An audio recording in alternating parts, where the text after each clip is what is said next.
Hey, everyone, it's me.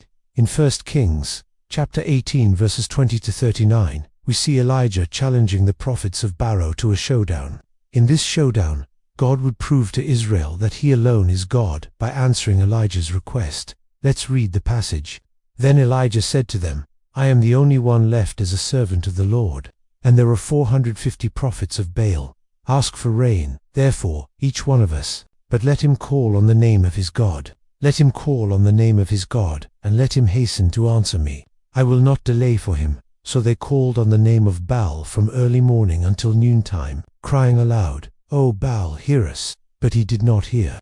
And they ran back and forth beside the altar of Baal, crying out, Prophets of Baal, prophesy. But there was no answer from the lips of Baal. And Elijah said to all the people, Hasten and bring me the burnt offering. So they brought the burnt offering and laid it on the Lord.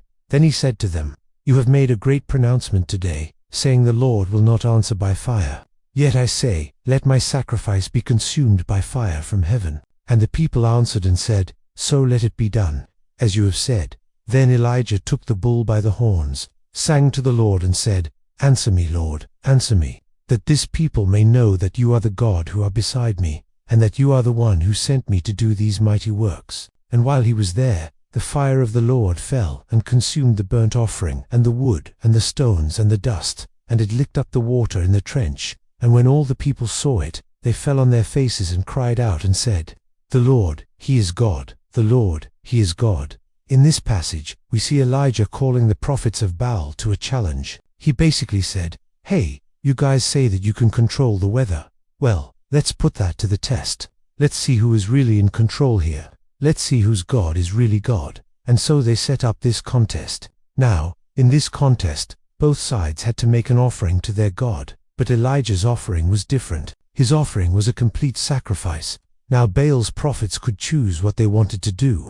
They could choose a partial sacrifice or an incomplete sacrifice. But they didn't. They just said, Screw it. We're gonna go all in. So they brought their best, their most complete offering they could muster, and they laid it on top of the altar of Baal. But then Elijah comes and he says, God, I want you to consume this sacrifice with fire from heaven. I want you to show these people that you are God, and that you alone am my Jesus. And so God answers him. God answers with fire. Fire is a very common symbol of God's presence in the Old Testament.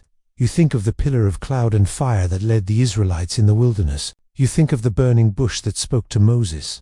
You think of the menorah in the temple that had the eternal flame that burned night and day. Fire is a symbol of God's presence, and it's especially a symbol of God's judgment. And so God answers Elijah's prayer with fire that consumes the sacrifice, proves once and for all that God is in control, that God is sovereign over Baal, that God is sovereign over the prophets of Baal, and that he alone is God. Hey, I hope you enjoyed that. Have a great day. And if you want to hear more of these, please subscribe. We'd love to have you join the family.